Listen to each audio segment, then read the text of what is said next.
Assalamualaikum warahmatullahi wabarakatuh. Selamat siang kepada Ibu Hilda Hilaliyah MPD selaku dosen pengampu mata kuliah retorika dan teman-teman R4G semuanya.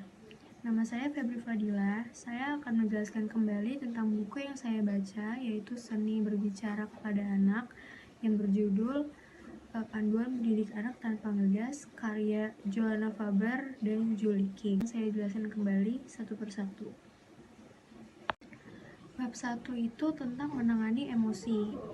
Sebetulnya anak-anak itu sama seperti orang dewasa. Di saat mereka memiliki perasaan yang kurang baik, sedang marah, sedang emosi, sedang kesal, pasti mereka juga memiliki perilaku yang kurang baik. Maka dari itu akan saya jelaskan cara menanganinya. Yang pertama, akui perasaan dengan kata-kata. Bisa dengan diucapkan langsung kepada orang tua ke anak. Yang kedua itu akui perasaan dengan tulisan. Yang ketiga itu akui perasaan dengan seni. Yang keempat itu akui perasaan dengan perhatian yang hampir tanpa suara, hanya dengan gerakan saja. Nah, dalam menangani emosi ini ada poin pentingnya juga. Poin pentingnya itu adalah semua perasaan itu bisa diterima, tetapi sebagian tindakan itu harus dibatasi. Jadi bisa dibilang setiap anak tidak selalu mendapat apa yang mereka mau. Yang kedua, penuhi emosinya, kemudian bersikaplah dramatis seperti mendukung mereka gitu. Yang keempat, tahan keinginan untuk menanyai anak yang sedang kesal, karena hal tersebut hanya akan menambah jengkel anak tersebut. Seperti kita orang dewasa, kalau kita lagi kesal atau kita lagi marah, kemudian ditanya kenapa atau lagi marah ya tuh. Jadi kayak lebih baik kita emang mengakui perasaan mereka kalau mereka itu sedang kesal, kalau mereka itu sedang marah. Kemudian bab 2 itu adalah menjalin kerjasama. Anak-anak itu emang harus diberitahu apa yang harus mereka lakukan sepanjang hari, karena itulah realitas menjadi seorang anak. Mereka harus mendengarkan, karena orang tualah yang berusaha melakukan yang terbaik untuk anaknya gitu. Nah, cara untuk menjalin kerjasama dengan anak itu adalah yang pertama, bercanda. Bercanda itu maksudnya itu adalah yang pertama itu membuat permainan. Terus yang kedua itu buat seolah-olah benda mati itu bisa bicara gitu. Yang ketiga itu gunakan suara dan aksen yang konyol, karena anak-anak suka dengan hal-hal tersebut gitu. Lalu selanjutnya itu menawarkan pilihan kepada anak tersebut. Yang ketiga, biarkan anak memegang kendali. Selanjutnya, memberi informasi. Lalu yang terakhir, katakan dengan satu kata atau satu gerakan gitu. Lalu poin pentingnya itu jangan ubah pilihan menjadi ancaman.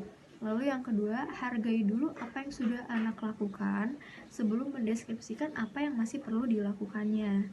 Yang ketiga, ungkap kemarahan Anda dengan ringkas karena bisa terasa seperti serangan.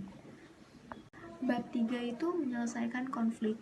Nah, cara yang bisa dilakukan untuk menyelesaikan konflik ini adalah yang pertama, ungkapkan perasaan Anda dengan jelas kepada sang anak tersebut. Ungkapkan dengan jujur dan jelas kalau misalkan Anda sedang marah gitu sama dia. Yang kedua, tunjukkan pada anak cara memperbaiki kesalahan, meminta maaf, berbicara jujur gitu. Terus yang ketiga, mencoba pemecahan masalah. Jadi kayak berdiskusi dengan anak tersebut.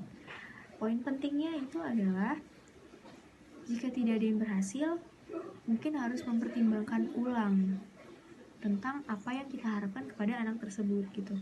Yang kedua, hargai setiap konflik yang ada, jangan sekali-sekali mengecilkan masalah. Yang ketiga, singkirkan benda yang dipertengkarkan untuk sementara waktu. Biasanya itu terjadi pada dua anak yang bertengkar. Yang terakhir, Anda tidak perlu menunggu suatu masalah terjadi untuk menerapkan pemecahan masalah gitu. Membahas tentang mereka yang berkebutuhan khusus. Nah, cara-cara untuk menghadapi mereka yang berkebutuhan khusus itu adalah yang pertama, masuklah ke dunia mereka. Jadi maksudnya itu di saat mereka lagi maunya apa, itu Anda sebagai orang tua itu kayak berusaha untuk mengikuti maunya dia itu apa gitu. Yang kedua, ambil waktu untuk membayangkan apa yang dialami anak Anda. Jadi kayak Anda terlibat di dalamnya gitu. Yang ketiga, rumuskan dalam kata-kata apa yang anak-anak ingin katakan. Yang keempat, gunakan alternatif, misalkan kayak menulis catatan, pakai bahasa isyarat, menggambar, menyanyi. Kemudian yang kelima, beritahu yang bisa mereka lakukan, bukan yang mereka tidak bisa lakukan gitu. Kemudian poin pentingnya itu adalah jangan berharap keterampilan baru anak akan dipakai secara konsisten gitu. Membahas tentang cara kita tak akan berhasil dalam kondisi-kondisi tertentu.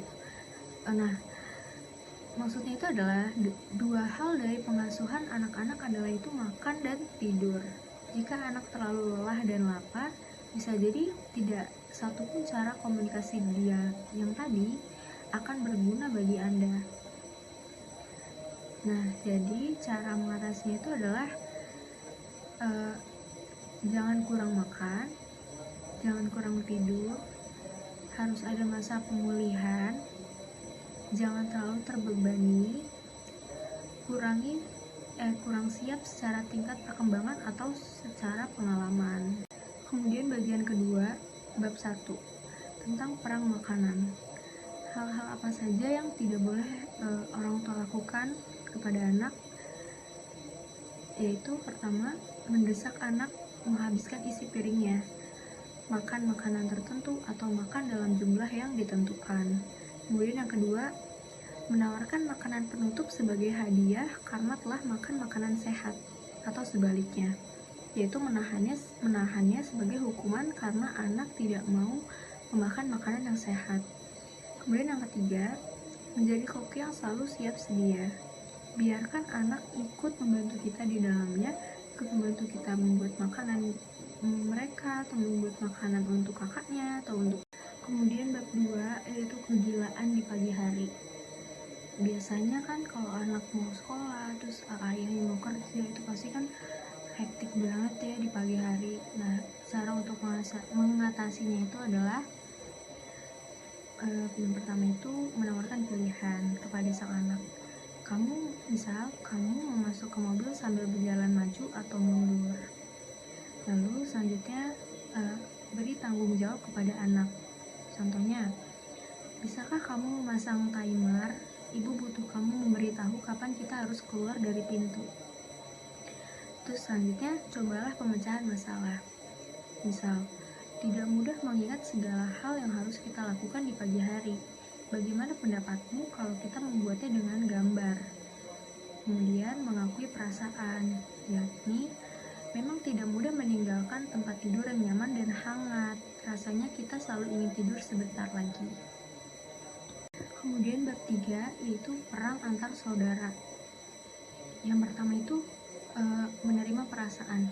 Jadi bisa dengan cara rasanya memang menjengkelkan kalau punya adik gitu. Terus yang kedua, deskripsikan apa yang Anda lihat. Jadi contohnya itu, kamu yang tahu bagaimana menghibur adikmu saat ia menangis. Lalu yang keempat, terhubung kembali dengan anak Anda. Misalkan rencanakan kencan 1 lawan 1. Misalkan, maukah kamu membuat kue sementara adik bayi tidur siang? Atau kamu mau tidur sebentar lagi dan membaca pop-up-mu? Lalu ambil tindakan tanpa mengejek. Hindari kontak antara anak yang menjadi korban dan si penyerang. Lalu cobalah pemecahan masalah. Bab 4, berbelanja dengan anak. Caranya itu beri tanggung jawab kepada anak. Mengajak anak membuat daftar belanjaan dan minta dia ikut mencari barang-barang itu dan memasukkannya ke keranjang belanjaan. Lalu yang kedua, akui perasaan dengan daftar keinginan. Lalu yang terakhir, beri informasi, beritahu anak-anak apa yang diharapkan.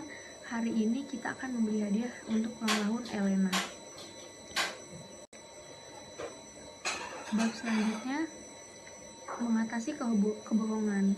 Yang pertama itu, daripada bertanya atau menuduh, tunjukkan yang tampak jelas. Contoh, ayah melihat coklat di wajahmu. Lalu yang kedua, ayah sedih kue ini sudah dimakan. Ayah bermaksud menyajikannya sebagai makanan penutup saat teman-teman ayah datang untuk makan malam. Kemudian, mengakui perasaan dengan cara tidak mudah memang untuk menolak makan kue. Ayah yakin sekarang kamu menyesal. Bab 6, orang tua juga punya perasaan. Daripada berkata, kamu kasar, lebih baik berkata, ibu tidak suka kamu bilang kalau ibu jahat. Itu membuat ibu marah. Yang kedua, kamu bisa sampaikan ke ibu, Bu, aku kecewa, aku ingin pergi. Yang ketiga, ayah akan bicara padamu tentang hal ini nanti, setelah makan malam. Sekarang ayah masih merasa tidak nyaman. Kemudian bab 7 adalah mengatasi anak-anak yang pemalu. Caranya itu mengakui perasaannya dengan cara memang sulit masuk ke sebuah rumah baru yang penuh dengan kerabat. Banyak orang ingin menyapamu. Ini bisa terasa menakutkan. Yang kedua, beri anak sesuatu yang dapat dilakukan daripada menekannya untuk bisa segera bersosialisasi. Yang ketiga, menawarkan pilihan. Yang keempat, biarkan anak yang memegang kendali. Kemudian ada bab 9, yaitu mengatasi anak yang suka memukul, mencubit, menyodok, meninju, mendorong. Caranya itu amankan semua orang, lalu mengungkapkan perasaan dengan jelas kalau dia itu melukai temannya misalkan. Selanjutnya, membantu anak memperbaiki keadaan. Yang ketiga, mengakui perasaan. Kemudian mencoba pemecahan masalah. Bab 10, yaitu saat orang tua marah. Jadi yang pertama itu, pada momen yang tepat jika Anda harus berteriak, gunakanlah cara Anda dengan tegas. Kemudian yang kedua, jika momen telah berlalu dan semua baik-baik saja, perhatikan diri Anda. Lakukan apapun yang berdampak baik buat diri Anda sendiri. Terus yang ketiga, carilah bantuan jika rasanya kemarahan Anda terlalu besar. Kemudian, bab 11, yaitu mengatasi masalah. Bab 11, mengatasi masalah. Caranya itu, yang pertama, saat seorang anak terlalu sedih hingga tidak dapat bekerja sama, kembalilah untuk mengakui perasaan. Seperti contohnya, pastikan nada bicara Anda sama dengan emosi Anda. Yang kedua, cobalah untuk memakai genggaman, bukan kata-kata. Yang ketiga, ceritakan apa yang terjadi. Lalu, beri waktu untuk pulih pada anak Anda. Dan beri istirahat cukup pada diri Anda sendiri. Yang selanjutnya, bantu seorang anak untuk keluar dari lubang keputusasaan dengan mengakui perasaan, memberi informasi, dan menawarkan pilihan. Lalu, ambil tindakan dan tetap pegang nilai-nilai Anda. Kemudian yang terakhir, periksalah hal-hal pokok. Apakah anak Anda kurang makan atau tidur, atau sedang terbeban oleh sesuatu? Sesuai tingkat perkembangannya, apakah anak Anda sudah siap melakukan apa yang Anda harapkan? Sekian dari saya. Mohon maaf jika ada kesalahan kata-kata. Wassalamualaikum warahmatullahi wabarakatuh.